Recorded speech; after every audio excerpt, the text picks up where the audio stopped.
सभी को मेरा सेवा जोहार।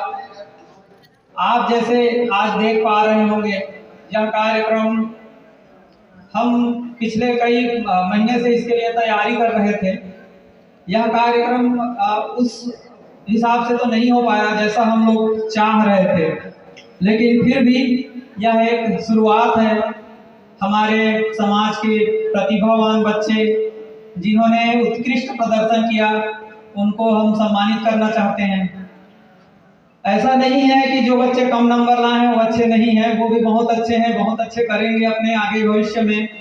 उनको भी हम आने वाले दिनों में अलग अलग जगह पर जाकर जब अपना भविष्य निर्धारित कर लेंगे, लक्ष्य को पा लेंगे, तो उनको भी हम बुलाकर सम्मानित करेंगे। तो वो निराश भी ना हो कि हमें नहीं बुलाया। और मेरा आज का ज़्यादा बोलने का समय तो नहीं है, क्योंकि हम लोग आज कार्यक्रम को बहुत देर से शुरू किए हैं। हमारा कार्यक्रम का निर्धारित समय था सुबह 9 बजे से, लेकिन हमारा कार्यक्रम किसी कारणवश, अलग अलग कारणवश जो है 12 बजे से ऊपर हो गया। आधे समय में हम लोग कार्यक्रम को शुरू कर पाए हैं। मैं आज विषय लेकर आया था आरक्षण के बारे में। जो आरक्षण एक बृहद विषय है। हम लोग जैसे पिछले कुछ दिनों में इससे जूझ भी रहे हैं। हम सभी जानते हैं कि आरक्षण क्या है, कैसे मिलता है, किनको मिलता है और क्यों मिलता है। क्या आप सबको पता है क्यों मिलता है आरक्षण और किनको किनको मिलता है?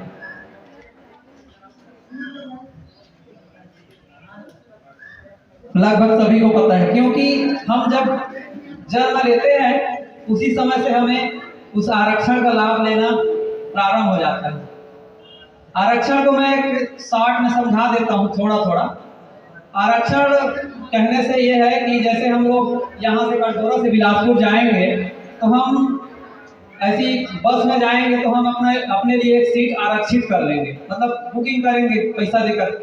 या फिर सीट नहीं मिलेगा तो हमको खड़े होकर जाना पड़ेगा, इसलिए हम पहले से बुकिंग करेंगे, है ना। तो वो सीट हमारे लिए आरक्षित हो जाएगा, उस पर कोई और दूसरा नहीं बैठेगा।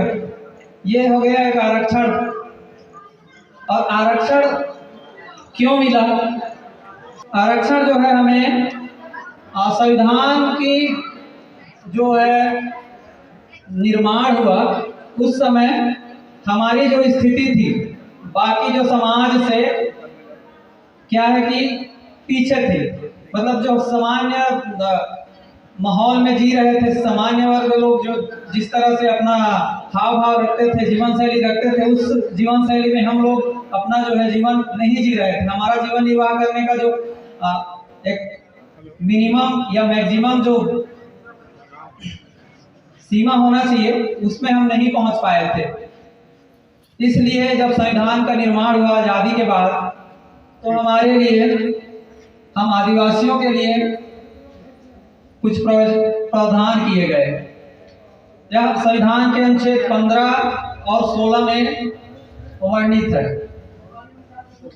उसमें कहा गया है कि जो मुख्य धारा से वंचित हैं उनको मुख्य धारा में लाने के लिए, जो सामान्य जगह में लाने के लिए, जैसे गांव से उनको शहर के घरी में लाने के लिए, उसके नजदीक में लाने के लिए, ताकि वो भी एक अच्छा माहौल में अपना जीवन व्यतीत कर सके, शिक्षा ले सके, आर्थिक स्थिति को अपना मजबूत कर सके, सामाजिक स्थिति को अपना मजबूत कर सके। इसके लिए अनुच्छेद 15 और 16 में हमारे लिए जो प्रोविजन बनाए गए उसी के तहत हमें आरक्षण मिलता है। आरक्षण की कहानी बहुत लंबी है। जैसे हमारे पूर्व वक्ता राजनारायण कंवर जी ने आदिवासी उत्पत्ति और इतिहास बता रहे थे, उसी से रिलेट करके इसको देखा जाए तो बहुत अच्छा समझा जा सकता है। लेकिन उतना समय नहीं है, इसके लिए हम आने वाले दिनों में और प्रशिक्षण कार्यक्रम रखेंगे, जिसमें हम आदिवासी उत्पत्ति, इतिहास, समाज कैसे बना और कब से हमारा कौन समाज बना, इसकी हम जानकारी देंगे। उसी में हम इस आरक्षण के जो चर्चा है उसको बृहद रूप से कर सकते हैं। मैं अभी सिर्फ शॉर्ट नहीं बता रहा हूँ कि अनुच्छेद 15 और 16 में हमारे लिए प्रोविजन किया गया, उसमें हमारे लिए आधार बनाया गया कि भाई आरक्षण के मतलब इन्हीं लोग तो गरीब नहीं हो सकते, इन्हीं लोग तो पिछड़े नहीं हो सकते, और भी हो सकते हैं, है ना। तो आदिवासी लोगों को और एससी लोगों को और ओबीसी लोगों को कुछ बेसिस पे आरक्षण मिलता है, 3 लोगों को, और बाकी जनरल लोगों को हमें जो सुविधाएं मिलती है वह सुविधाएं उनको नहीं मिलता। हालांकि उनको एक छत्र आरक्षण मिलता है जिसे हम समझ नहीं पाते। हमें तो छोटा छोटा हिस्सा बांट कर दे दिया जाता है, लेकिन जो बचता है उसको तो सारा जनरल वर्ग ले जाता है। ये आरक्षण हमें कभी कभी लगता है, जब हम उस पर गहन मंथन करते हैं तो हम उस आरक्षण में सिर्फ बंद कर रह जाते हैं, छुट्टी हो जाती है हमारी।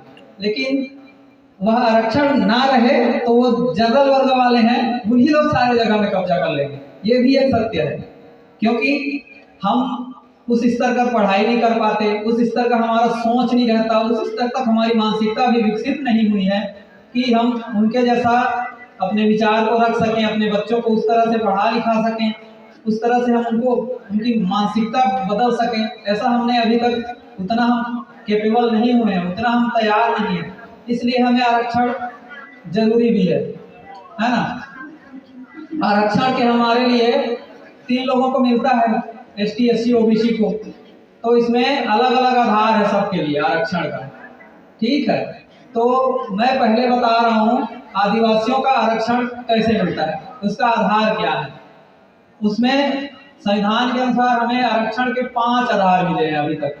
हम देखें, अभी जनरल बहुत लोगों को पता ही नहीं होगा कि वो 5 आधार क्या क्या है। पहला है शैक्षणिक पिछड़ापन, क्योंकि हमारा जो शिक्षा का स्तर है, हम लोग जो पढ़ लिख पा रहे हैं वो उतना नहीं है जितना अन्य लोग पढ़ते हैं और अच्छे अच्छे जगह पहुंचते हैं। हमारे बच्चे आज तक विदेश में जाने के लायक तैयार नहीं हुए पढ़ने के लिए, लेकिन अन्य बच्चा जो है एसटी का नाम लेकर के वो करोड़ों रुपए आहरण करके विदेश जाता है पढ़ने। 50 लाख 60 लाख खर्चा करती है गवर्नमेंट पिछड़े वर्ग के जो बच्चे हैं उसको पढ़ाने के लिए, डिप्लोमा या फिर पीएचडी थीसिस क्या क्या बहुत सारी बड़ी बड़ी पढ़ाई होती है। वो विदेश जाने के लिए भी सरकार मदद करती है और उन्हीं को करती है, लेकिन हम जानते ही नहीं हैं तो हम उस तक पहुंच ही नहीं पाते। अन्य लोग हमारे नाम लेकर के चल देते हैं। ऐसा स्थिति अभी भी पेपर में आया था। तो पहला है शैक्षणिक पिछड़ापन, ठीक है। तो यदि हम कॉलेज पास कर लेते हैं, उसका स्तर है कॉलेज स्नातक यदि हम पास कर लेते हैं तो हमारा जो शैक्षणिक आरक्षण है वह वहां से निष्क्रिय हो जाता है। ये एसटी के लिए भी हुई है, एससी के लिए भी हुई है, ओबीसी के लिए भी हुई है। यदि वह ग्रेजुएशन पास करता है उसका जो है शैक्षणिक आरक्षण समाप्त हो जाता है। दूसरा आदिवासियों के लिए दूसरा है आर्थिक में 8 लाख, ये एसटी के लिए भी है, एससी के लिए भी, ओबीसी के लिए। आदिवासी और एससी और ओबीसी तीनों के लिए 8 लाख से यदि अधिक इनकम हो जाती है तो वह आर्थिक आरक्षण उसका समाप्त हो जाता है। 2 आरक्षण समाप्त हो गए हमारे लिए भी। ऐसा नहीं है कि हमारे बीच में 8 लाख कमाने वाले और ग्रेजुएशन पास किए हुए व्यक्ति नहीं है, तो उनका तो आरक्षण समाप्त हो जाना चाहिए। लेकिन अभी और 3 बचा है, उसको सुनिए। 3 आरक्षण में तीसरा नंबर का आता है हमारा सामाजिक। तो वैसे हम लोग सामाजिक भेदभाव हमारे साथ नहीं हुआ, क्योंकि हम तो जंगल के मालिक हैं, जंगल में रहते थे जहां हमारा आवश्यकता पूरा हो जाता था, जल जंगल जमीन। इसीलिए तो कहते हैं, बच्चों ने गाना भी गाया ना अच्छा उसमें कि जल जंगल जमीन के मालिक, जल जंगल के रखवाला।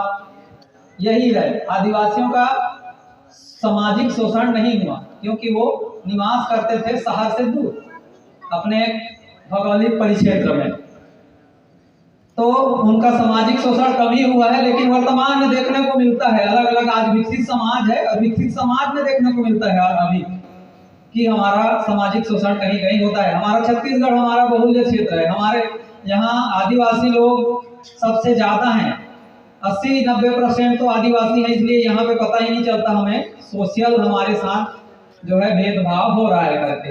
लेकिन यदि हम यूपी चले जाएं या फिर अन्य जो ऐसे जो स्टेट हैं जहाँ पे हमारी जनसंख्या कम है, वहाँ चले जाएं तो हमें हमारे साथ शोषण होता है।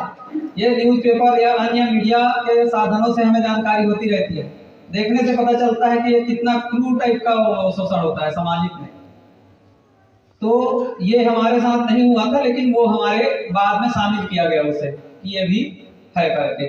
और हमारा चौथा जो आरक्षण का जो प्रावधान है वो है रीति रिवाज परंपरा, रूढ़ी परंपरा जिसे बोलते हैं। हमारे सियान लोग उसको अच्छे से बता पाएंगे कि क्या क्या हम लोग रूढ़ी परंपरा में हमारे फॉलो करते हैं उसको। वो कब से करते आ रहे हैं इसको तो हमें पता नहीं, हमारे बुजुर्ग ही बता पाएंगे कब से कर रहे हैं। राजनारायण जी ने उसको समझाने की कोशिश की थी कि हम कब से उसको फॉलो कर रहे हैं। हमारा जो इतिहास है उसी में हमारा आरक्षण का भी आधार छिपा हुआ है। हम पिछले 50,000 साल से हम लोग यहाँ पे सरवाइव कर रहे हैं। ऐसा नहीं है कि जब से संस्कृति बनी है, हमारी ही संस्कृति पहले बनी और उसी आधार पर हमें आज आरक्षण मिलता है। वो है संस्कृति, रूढ़ी परंपरा, जिसको हम जाने अनजाने फॉलो करते हैं, जानते नहीं हैं लेकिन फॉलो करते हैं। और बहुत अच्छी बात है, उस चीज का हमें संरक्षण करना चाहिए, आगे उसको ट्रांसफर करते रहना चाहिए अपने बच्चों में, क्योंकि ये यदि खत्म होगा तो 3 चीज तो उधर जान रहे हैं वो खत्म कभी भी हो सकता है। सामाजिक उठना बैठना तो आजकल सब जगह हो जाता है, खान पान हम कर ही रहे हैं, किसी के साथ भी बैठकर खाना पीना हो जाता है, उसमें कोई भेदभाव नहीं है, तो सामाजिक भेदभाव खत्म हो गया है लगभग। और ये चौथा जो बच्चा है वो है रूढ़ी परंपरा, जिसे हम फॉलो करने से कहीं कहीं चूक जाते हैं या फिर जानकर छोड़ देते हैं। उस परंपरा को यदि हम फॉलो नहीं करेंगे तो आने वाले समय में सरकार उस पर नजर रख के बैठी है। ऐसा नहीं है, सरकार नजर रख के बैठी है और वो इस पर विभिन्न प्रकार के सर्वे कराती रहती है। और वो अगर खत्म होता है तो आरक्षण का ये भी हमारा जो है खत्म हो जाएगा कॉन्सेप्ट। और 5वां कॉन्सेप्ट हमारे लिए था, वो था किसी भौगोलिक क्षेत्र के मूल निवास, मतलब वहीं जन्म हो लिए इस टाइप का सबसे पहले बसे, ये कहना चाहिए उचित होगा, क्योंकि वहां पे जन्मे ऐसा कहना तो उचित नहीं होगा। कहीं से आकर बसे होंगे तो सबसे पहले वही लोग बसे होंगे, आदिवासी लोग, है ना। तो ये हो गया मूल निवास क्षेत्र के कारण एक आरक्षण मिलता है। तो ये 5 टाइप का आरक्षण हमें आदिवासियों को मिलता है। और इस जैसे अब अभी क्या है, विकास औद्योगिक दौर है, विकास क्रम चल रहा है, उसमें हम लोगों का जो मूल निवास क्षेत्र तो बिल्कुल प्रभावित होगा, क्योंकि अभी आप देखेंगे दीपका गेवरा क्षेत्र में उधर का पूरा कोयला खनन होगा, तो उन लोग कहाँ जाएंगे, उनको तो कहीं ना कहीं जाना पड़ेगा। तो उनका जो मूल निवास क्षेत्र तो वहां से धीरे धीरे समाप्त होगा, तो मूल निवास भी धीरे धीरे समाप्त होगा। हम लोगों का कहीं ना कहीं हम लोग या तो नौकरी के क्षेत्र में अच्छा कर लेंगे तो बाहर चले जाएंगे, या फिर हमारे क्षेत्र में खदान खुल गए तो वहां से प्रभावित होकर के उड़ जाएंगे, है ना। तो इस तरह से वो हमारा 5वां भी समाप्त हो जाएगा। लेकिन बचेगा क्या, हमारा रूढ़ी परंपरा वाला। बाकी 2 और है, एससी और ओबीसी, उनका भी बताता हूँ। एससी को आरक्षण का आधार 3 टाइप से मिला था। पहला था शैक्षणिक, ग्रेजुएशन पास करने के बाद समाप्त। दूसरा था आर्थिक, 8 लाख से ऊपर समाप्त। और तीसरा था सामाजिक भेदभाव। सबसे ज्यादा सामाजिक भेदभाव एससी वर्ग के साथ हुआ था, है ना। तो उनको 3 टाइप से आरक्षण मिला है। और ओबीसी को 2 ही टाइप से मिला, आर्थिक पिछड़ापन और शैक्षणिक पिछड़ापन, दोनों पूरा हो जाए, फुलफिल हो जाए, उसके बाद उनका आरक्षण कट। तो सबसे ज्यादा आरक्षण का आधार किसके पास है आज, आदिवासियों के पास है ना। तो उसको बचाने की जिम्मेदारी किसकी है, आप लोग कहीं ना कहीं आरक्षण का लाभ लेते हैं। जैसे हम लोग हमारी जमीन को कोई और हमारा ले नहीं सकता, क्यों नहीं ले सकता, ये भी तो एक आरक्षण ही है ना। हमें आरक्षित किया गया है कि हमारी जमीन को कोई ना ले।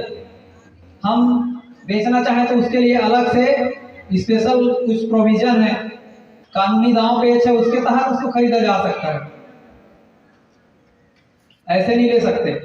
क्योंकि आदिवासी भोले भाले, अभी गाने में भी बजता रहता है, जंगल रखवाले, उनके पास उतनी मानसिक जो बौद्धिक मानसिक जो विकास है वो थोड़ा सा कम रहा है, तो उनको बला फुसला कर जमीन को उनका हड़पने का कार्य चल ही रहा था, इसलिए ये प्रोविजन दिया गया है। तो इस तरह से आरक्षण के अलग अलग हमारे देवेंद्र भैया ने भी बताया। कृषि के क्षेत्र में हम सौर सुजला योजना यदि वही ओबीसी या जनरल वर्ग का व्यक्ति उसका लाभ लेना चाहे तो 25,000 देना पड़ता है उसको, लेकिन एसटी वर्ग को कितना देना पड़ता है? 10,000। ये तो है ना आरक्षण। चाहे कोई भी क्षेत्र हो, आरक्षण लगभग जन्म लेने के बाद से शुरू हो जाता है हमारे साथ, और इसका आधार 5 टाइप का है जिसे मैंने बताया। तो आप इस पर विचार करेंगे, गहन मंथन करेंगे कि क्या ये हमारे लिए सही है। और आगे बहुत सारे चर्चाएं हैं इस पर, लेकिन मैं उतना बेहद चर्चा करता रहूंगा तो और हमारे वक्ता हैं, हमारे बहुत सारे अच्छे अच्छे सियान लोग हैं जो सामाजिक चर्चा के रूप में समाज के बारे में और बताना चाहेंगे, अन्य अन्य विषयों पर बताना चाहेंगे। उनके लिए समय कम हो जाएगा, इसलिए इतना कहकर मैं माइक को हमारे संचालक महोदय को सौंपना चाहूंगा। धन्यवाद। जय जवाहर।